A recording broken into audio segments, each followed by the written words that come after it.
So I'm down here at the barn and I'm gonna go check on my friend Leighton, who raises his own pigs, if you can believe it. He's in high school, he raises them himself, slaughters them himself, and I'm one of the lucky beneficiaries of his beautiful meat. So let's go in and say hi and see how he's doing.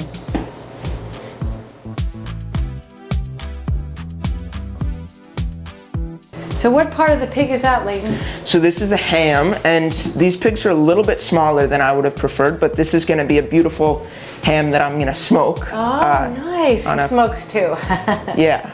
And that's gonna be really delicious. This is the loin, so that's where your pork chop comes from. Okay. And the belly, that's gonna become some beautiful bacon. Nice. And then the shoulder and the Boston butt in there. All right, now where does the tenderloin come from? So the tenderloin comes from inside the rib cage. Wow. It lives right there, okay, next to the kidney, and you just pull that out, and yeah, one of the most delicious parts of the animal. Really nice. Thank you for sharing that with us and for sharing your meat with me, because I am certainly happy with the quality of it, and I'm really proud to serve meat that's so lovingly raised and taken care of. Mm-hmm. Yeah, thank you for letting me show off.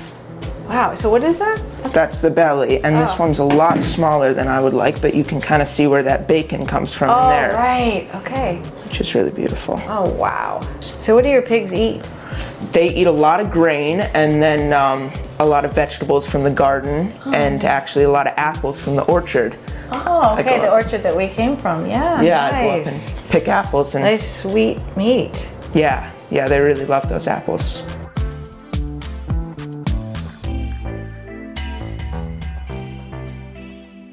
Welcome to an evening at Wingate Farm.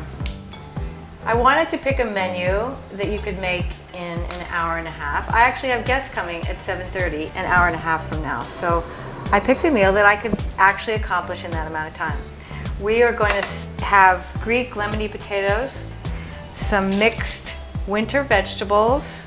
We've got some butternut squash and parsnips and sweet potato. And then we're gonna have some roast pork tenderloin with apples and onions. And for dessert, a chocolate, not a mousse, but chocolate cups, delicious with bittersweet chocolate. So I'm gonna start by getting the vegetables in the oven because they take about half an hour. So let's get started.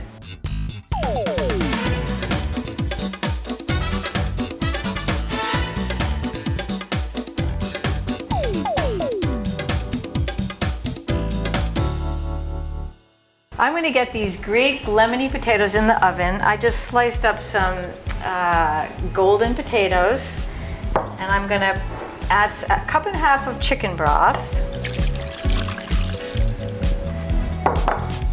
half a cup of olive oil. It's going to make a sauce, and these are going to cook for about 40 minutes. Some smashed garlic, like about five. I'm going to put about 5 cloves in here. You never have enough garlic. This garlic was actually from last season, but garlic keeps all year round. Nice thick cloves. Then we're gonna add some fresh thyme leaves. Put that all in. And about 1/3 of a cup of lemon juice. And that's gonna go in the oven for about 50 minutes. So if I said we could make this an hour and a half, so this is gonna be just fine. I promise we'll get it done. There we go. And I'm going to set that in the oven at 425 degrees. Here we go.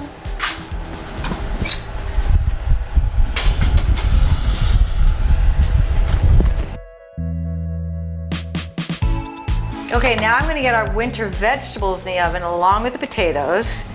I've got some cut up veggies and sage. This is really simple. I'm just going to coat them with a bit of olive oil. And then I'm going to put some more of this garlic in there.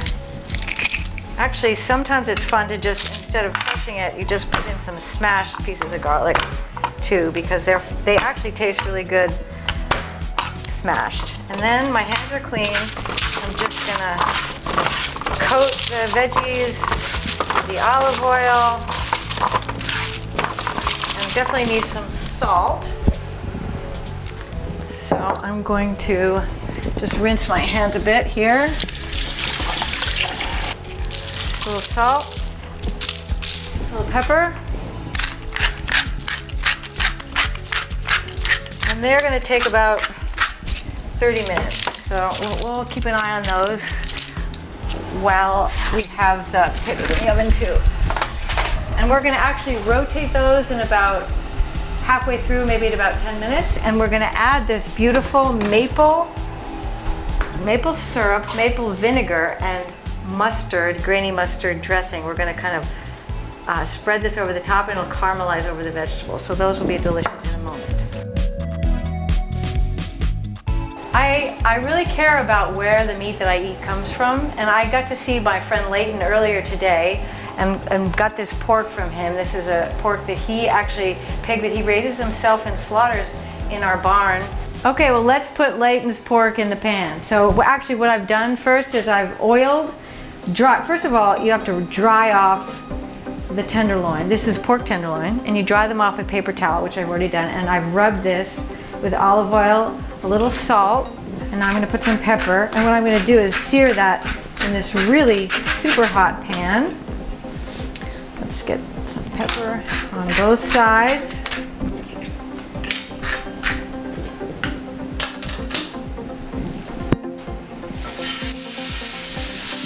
And you're not gonna cook it all the way through, you're just gonna sear it.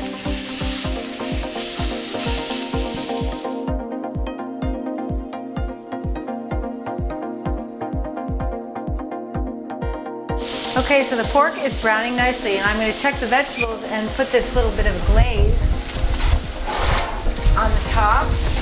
Can you smell the sage? No, you can't because you're not here, but you can imagine it and you could make it in your own home. So I'm just putting some of this maple syrup, maple vinegar dressing over these veggies. The potatoes are cooking nicely. And I'm going to flip the pork.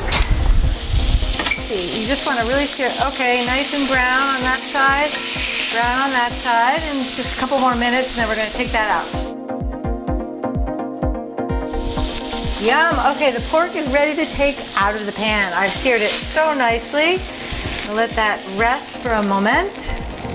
Now we're going to cook these apples and onions. I'm going to get a little butter. Onions, apples,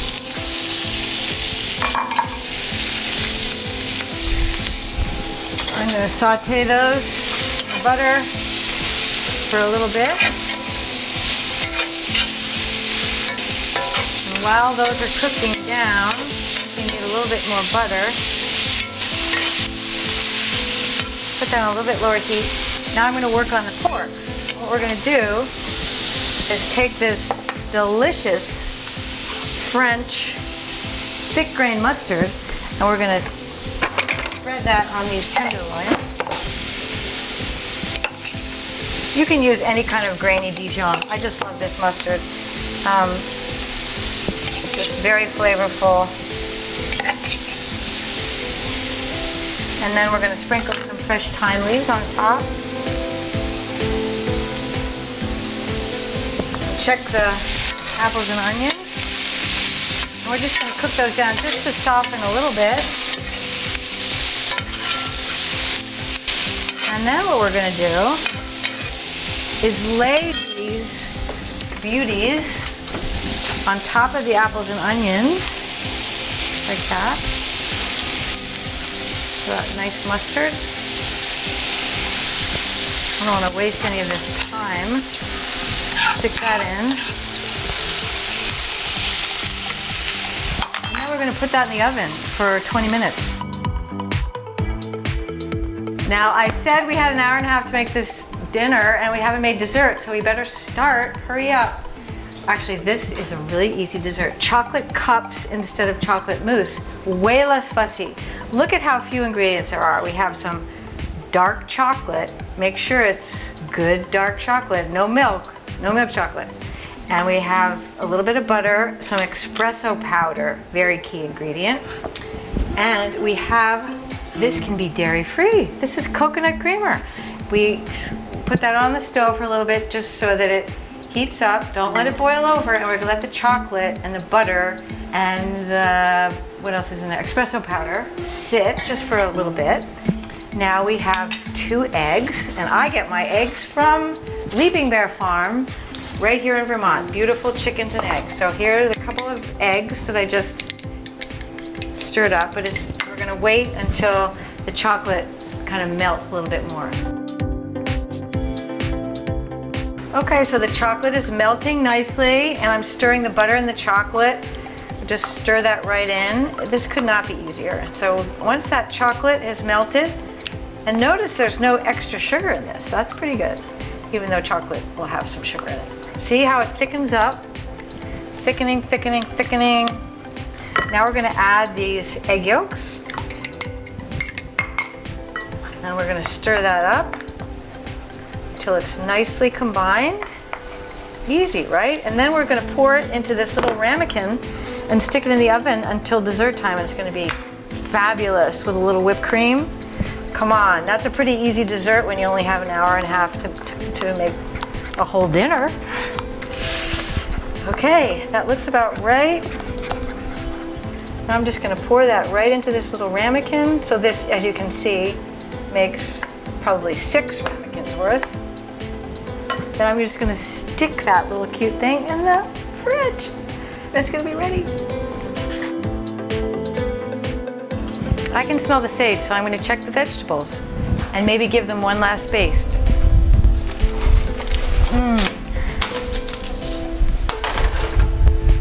Yum. I'm gonna baste them with this maple syrup and maple vinegar one more time, and then they should be ready in time with the potatoes and the pork.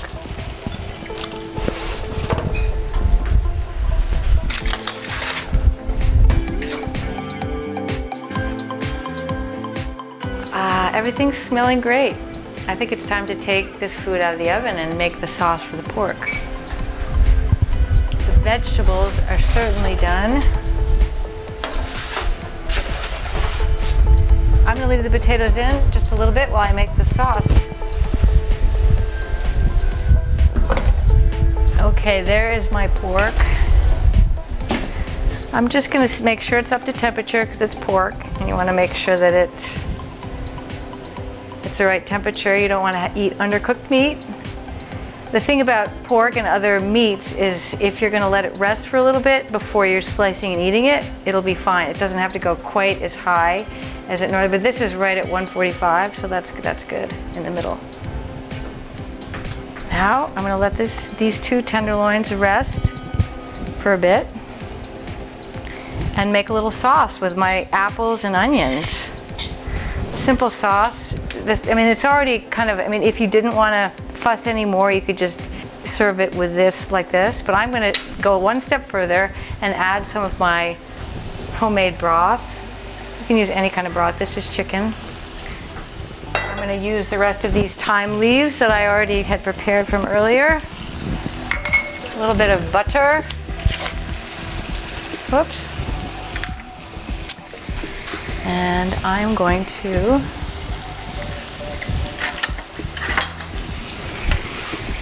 just let that reduce a little bit. On medium heat, the apples are nice and soft. The onions are, of course, flavored with also the broth from the pork. And just let that cook down a little bit. The butter will help thicken it up. And it's going to be a fabulous sauce on top of our pork once we slice it. I'm going to taste it. Maybe it needs a little salt and pepper.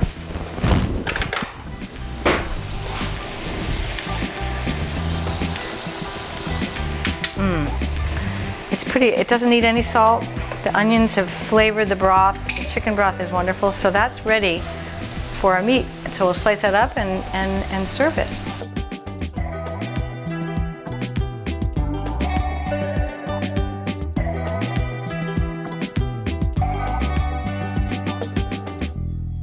I can't wait to cut into this beautiful pork.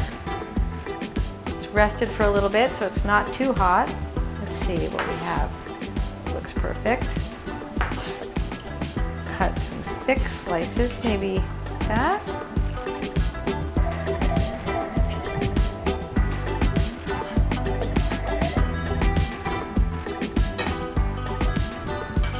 We've got our beautiful apple and onion and thyme and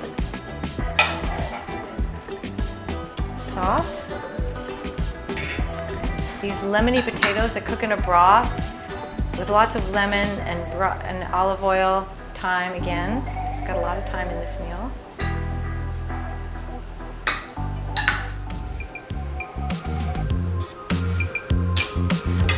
our winter vegetables with some caramelized sage and a maple syrup glaze.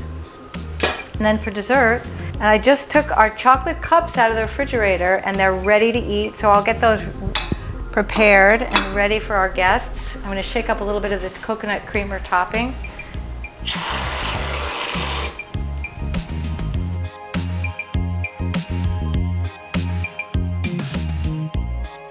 Woof! In under 2 hours, I have made dinner. My guests, I still have 15 minutes till people come, so I can enjoy these few moments, but also look forward to a great meal. We've made a pork tenderloin that's cooked with mustard and thyme and a beautiful sauce of apples and onions. We've made a Greek lemony potatoes, lots of lemon, olive oil, broth, garlic, and we've made some roasted winter vegetables with sage and a maple syrup and maple vinegar dressing. And then for dessert, we made chocolate cups, which are just so much easier than mousse. You just basically melt the chocolate, mix it up, and put it in the fridge, and you're ready to go. Thank you for watching, and please take a look at my website. I have a cookbook from season 1 with all 36 recipes from our shows on season 1. Don't miss out. And I look forward to seeing you another time. Thank you. Welcome to the Mountain Guides. They operate 5 mountain guiding companies in the American West. The Mountain Guides of Utah, the Mountain Guides of Red Rock, the Mountain Guides of Montana, the Mountain Guides of Colorado. Their flagship operation in Jackson Hole is based in Jackson and leading trips all over the high peaks of the Rocky Mountains. Join their custom mountain adventures led by experienced guides in the iconic destinations. For more information, log on to themountainguides.com.